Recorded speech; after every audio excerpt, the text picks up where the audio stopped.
तो खेल के दौरान जब नाजुक समय आता है, मैं बहुत टेंशन में आ जाता था। तो हम बात कर रहे थे कि रिस्पॉन्स करने की कोई सीमा नहीं होती। अगर मैं जागरूक रहूं तो शायद मैं इससे बच सकता हूं, लेकिन अगर मैं नहीं हूं, मतलब जागरूकता आती जाती रहती है, लेकिन अगर मैं जागरूक नहीं हूं और मैं टेंशन में आ जाता हूं, तो क्या कोई ऐसा रास्ता है कि मैं इससे तुरंत बाहर निकल आऊं? देखिए, टेंशन क्या है, आइए इसे समझते हैं। आप इसे टेंशन कह सकते हैं, आप इसे स्ट्रेस कह सकते हैं, आप इसे डिप्रेशन कह सकते हैं, इसे पागलपन वाला डिप्रेशन कह सकते हैं, आप इसे दुख कह सकते हैं, आप इसे पागलपन कह सकते हैं।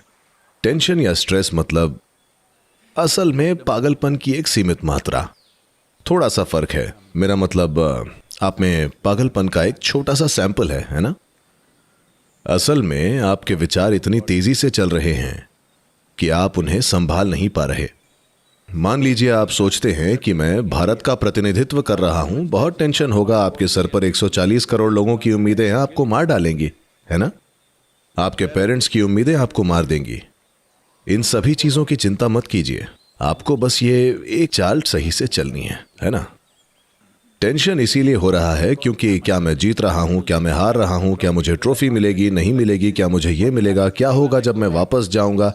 इन सब की वजह से आप जो वास्तव में हैं उससे कम हो जाएंगे। बस यही एक अपराध आपसे हो सकता है जब आप गेम खेल रहे होते हैं कि आप खुद से कम। कोई हमसे बेहतर है तो वो जीत जाएगा, तो क्या करें? हेलो, ये ठीक है, कोई हमसे बेहतर है तो वो जीत जाएगा, हम उसके लिए क्या कर सकते हैं? पर हम खुद से कम हैं, ये एक अपराध है। अगर ये एक अपराध आप ना करें तब बाकी सब ठीक है। मुझे पता है दुनिया में सारी ट्रेनिंग ऐसी होती है कि कैसे प्रज्ञानंदा को दुनिया के सभी चेस गेम्स जीतने हैं। ऐसा मत कीजिए, दुनिया के सारे चेस गेम्स जीतने की कोशिश मत कीजिए। बस ये एक चाल आपको सही से चलनी है, बस इतना ही। हेलो, आप दुनिया के सारे गेम्स कैसे जीतेंगे? सिर्फ आप अपने सपनों में ऐसा कर सकते हैं। हेलो, वास्तविकता में आप केवल एक स्मार्ट चाल चल सकते हैं, है ना? वो एक समय पे आपको दो की इजाजत भी नहीं दे रहे हैं क्या? सिर्फ एक। तो आपको बस एक स्मार्ट चाल चलनी है, आपको अगली वाली या उसकी अगली वाली नहीं चलनी है, ठीक है? आप अंदाजा लगाने की कोशिश कर रहे हैं कि वो कहां कब क्या करेगा, ये क्या करेगा। कुछ हद तक आप इसका अंदाजा लगा सकते हैं, पर फिर भी आप जानते नहीं। आप तब भी नहीं जानते। आप शायद ये उम्मीद कर रहे हो कि वो एक बहुत बुद्धिमानी भरी चाल चलेगा, पर शायद एक बेवकूफी भरी चाल चल दे। पर अगर आप ये सोचें कि वो बहुत स्मार्ट है और आपको उससे ज्यादा स्मार्ट होना है, तो आप उस बेवकूफी भरी चाल को मिस कर देंगे और ये सबसे बड़ी गलती होगी, है ना? तो इसके लिए आपको क्या करना है? आपको जागरूक रहना है। जागरूक होना मतलब, देखिए, ये मन की प्रकृति है। क्यों ज्यादातर लोगों का मन उनके आगे दौड़ा जा रहा है? ये कुछ ऐसा है कि कोई क्यों हर 5 मिनट में टॉयलेट की तरफ दौड़ा जा रहा है, क्योंकि उन्होंने कुछ गलत खा लिया है, हाँ या ना? तो अगर आपने कुछ गलत खा लिया है तो उसे ठीक करने का एक तरीका है कि आप कोई टैबलेट ले लें या कुछ ऐसा करें कि उसे रोक दें। ये एक तरीका है अगर ये इमरजेंसी है। पर सबसे महत्वपूर्ण चीज जो की जानी चाहिए वो ये है कि आप गलत खाना खाना बंद कर दें जो आपको परेशान कर रहा है। तो यही चीज आपके मन के साथ भी है। इसके लिए आप जो गलत खाना खा रहे हैं वो ये है कि आप अपनी पहचान उससे जोड़ रहे हैं जो आप नहीं है। जब मैं ये कहता हूं तो हम इनर इंजीनियरिंग से होकर गुजरे हैं। ये शरीर, ये मन, सब कुछ हमने इकट्ठा किया है ना? आप एक चेस प्लेयर हैं, ये एक समय अवधि के दौरान इकट्ठा हुआ है। क्या आप चेस प्लेयर के रूप में पैदा हुए थे? नहीं। तो यहाँ बस एक जीवन की तरह बैठना और इसे सबसे अच्छी तरह से देख पाना, और हम जो समझ पाए वो समझेंगे और जो नहीं समझ पाए तो रहने देंगे, है ना? पर समझने की हमारी एक क्षमता बहुत कम हो जाती है जैसे ही हमारे अंदर बेवजह की विचार प्रक्रिया चलने लगती है। तो आप एक समय पर बस एक चाल को संभालिए। जब आप प्रैक्टिस करते हैं तब आप सभी चालों की प्रैक्टिस करते हैं जो भी, पर जब आप खेल रहे होते हैं तो सिर्फ एक चाल होती है। अगर आप इस चाल को सही से चलें और प्रतीक्षा करें कि सामने वाला क्या करता है, तो बस इतना ही तो है ना?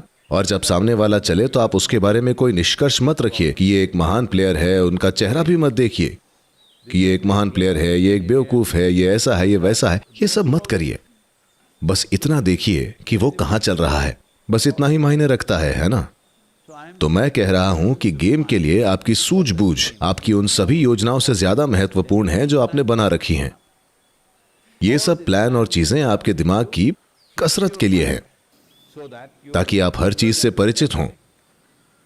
इससे पहले कि आप वहां जाएं, आपको उन सभी चीजों से परिचित होना चाहिए जो बोर्ड पर हो सकती हैं। जिन लाखों तरीकों से वे ये कर सकते हैं, जिस हद तक संभव हो सके, आप गेम से पहले उन्हें समझने की कोशिश कर रहे हैं। पर जब आप गेम के लिए बैठते हैं, तब ये एक बार में बस एक चाल होती है ना?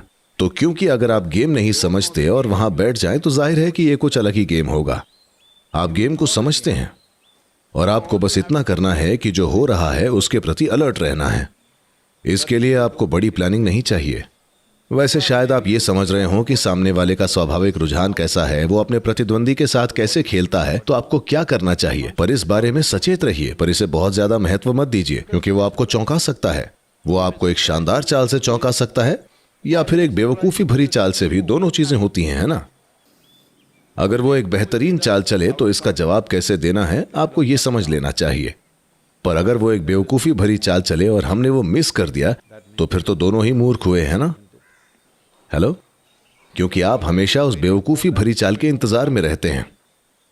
तो आप इन सभी चीजों के बारे में मत सोचिए, आप बस ध्यान दीजिए। एक इंसान के ध्यान का बहुत बड़ा महत्व है, न कि उसके विचारों का। आपका ध्यान, चाहे आप एक बॉल मारना चाहते हैं या चाल चलना चाहते हैं, आपका ध्यान कितना पैना है, बस यही मायने रखता है ना? आप कितना बड़ा सोचते हैं या चाहते हैं, उससे कोई फर्क नहीं पड़ेगा। तो कभी चैंपियन बनने की कोशिश मत कीजिए, मैं बता रहा हूं। बस एक ऊंधा चेस खिलाड़ी बनिए। दूसरे कहें कि आप चैंपियन हैं, वो अद्भुत होगा। अगर दूसरे कहें कि आप एक चैंपियन हैं, वो एक अद्भुत बात है, हम ऐसा होते हुए देखना चाहेंगे। पर अगर आप ये सोचें कि मैं चैंपियन हूं, तो ये एक बेवकूफी भरा काम होगा, है ना? आइए करके दिखाएं।